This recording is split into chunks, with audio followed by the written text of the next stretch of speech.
नमस्कार.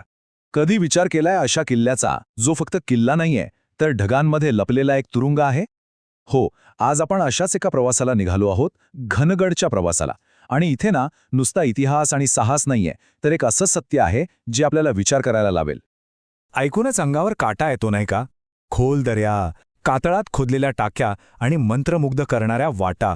हे फक्त वर्णन नाहीये, तर हे एक आव्हान आहे. घनगड आपल्याला त्याच्या रांगड्या सौंदर्याने तर आकर्षित करतोच, पण त्याच्या खडतर वाटा आणि त्यात दडलेली रहस्य खरी मजा आणतात. चला तर मग सुरू करूया हा प्रवास. तर आपला प्रवास सुरू होतो पुण्यातल्या नेहमीच्या धावपळीतून. पण आपलं डेस्टिनेशन ते आहे जवळपास 85 किलोमीटर दूर, सह्याद्रीच्या अगदी कुशीत वसलेला घनगड. एक असं ठिकाण जिथे निसर्ग आणि इतिहास यांचा एक सुंदर मिळाप बघायला मिळतो. पुण्याहून निघाल्यावर काही वेळाने निसर्गाची एक अफलातून कलाकृती दिसते. ते म्हणजे नवरानवरीचे सुळके. मस्त वाटतं ते पाहून. पण खरी परीक्षा सुरू होते पुढे. एकोले, जे पायथ्याचं गाव आहे, तिथपर्यंत जाणारा रस्ता. तो आहे कच्चा. आणि हा रस्ता म्हणजे नुसता गाडीचा नाही, तर आपल्या पेशन्सचा पण कस लावतो. अखेर एकोले गावात गाडी थांबते आणि शहराचा तो सगळा गोंगाट तो पूर्णपणे मागे सुटतो. इथून सुरू होतो आपला खरा ट्रेक. पायाखालची पायवाट आपल्याला हळूहळू एका दाट, शांत आणि एकदम थंडगार जंगलात घेऊन जाते. ही वाट नुसतीच सुंदर नाहीये बरं का, ती आपल्याला इतिहासातही डोकावायला लावते. सुरुवातीलाच एक प्राचीन शिवमंदिर लागतं आणि त्याच्या बाजूलाच दिसतात वीरगळ. वीरगळ म्हणजे काय, तर युद्धात वीरमरण आलेल्या वीरांच्या आठवणीत उभारलेले दगड. ते बघितल्यावर आपल्या पूर्वजांच्या शौर्याची आठवण येते. आणि मग येते मारखिंडी खिंड. अरे वाह! इथून जे दृश्य दिसतं ना, ते पाहून तुम्ही सगळा थकवा विसरून जाल. आता थोडं पुढे गेल्यावर गडाच्या पायथ्याशी आम्ही जरा दम खायला थांबलो. तिथे काही गावकरी बसले होते. त्यांच्याशी सहज गप्पा मारायला सुरुवात केली. आणि बोलता बोलता एक अशी गोष्ट समोर आली जी खूपच अनपेक्षित आणि विचार करायला लावणारी होती. फक्त एका वाक्यात त्यांनी सगळं काही सांगितलं. वर गडावर पाणी आहे, पण आमच्या गावात खाली पाणी नाही.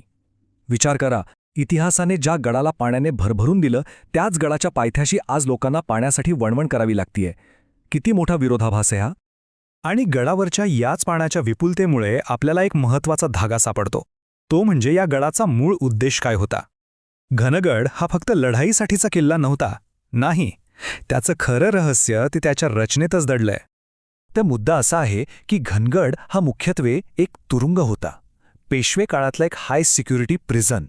विचार करा, त्या काळातल्या महत्त्वाच्या कैद्यांना इतक्या दुर्गम ठिकाणी आणून ठेवलं जायचं, आणि याचा पुरावा आजही तिथे आहे.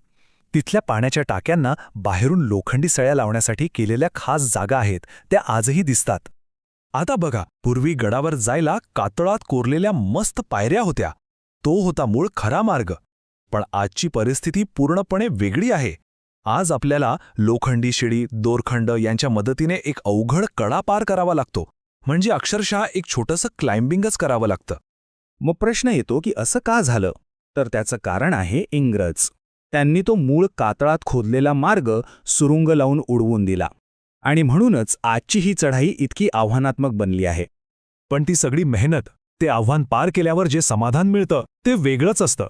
कारण आपण पोहोचतो किल्ल्याच्या सर्वोच्च टोकावर, बालेकिल्ल्यावर. आणि बालेकिल्ल्यावर पोहोचताच सगळ्यात आधी आपलं स्वागत करतो तो सोसाट्याचा वारा. अक्षरशः उडवून नेईल की काय असं वाटतं.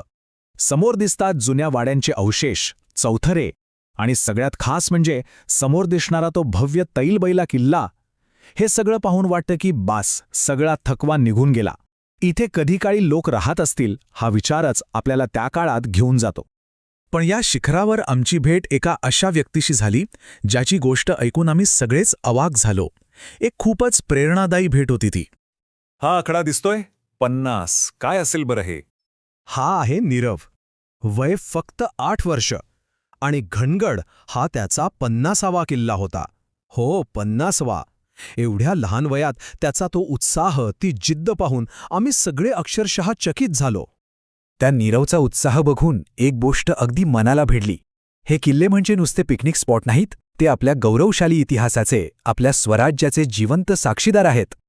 आणि मग हाच प्रश्न मनात येतो की जर 8 वर्षांचा नीरव हा वारसा जपण्यासाठी इतका उत्साही असू शकतो, तर मग हा वारसा जपण्यात आपली भूमिका काय असायला पाहिजे?